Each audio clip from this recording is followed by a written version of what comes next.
Satu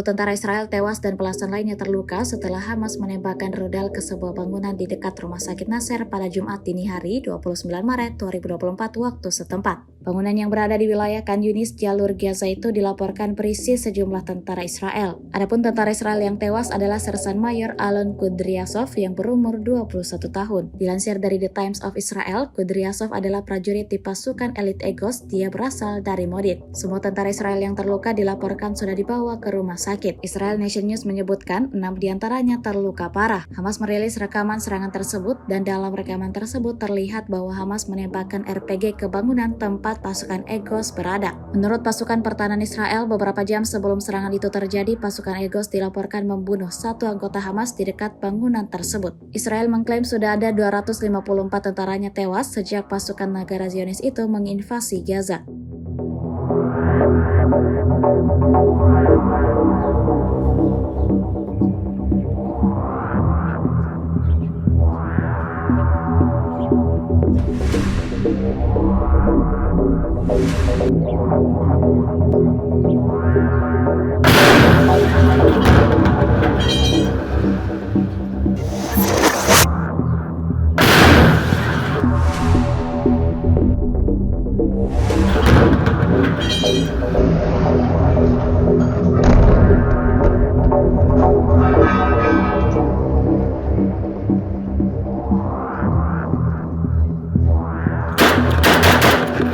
Download Tribun X sekarang, menghadirkan lokal menjadi Indonesia.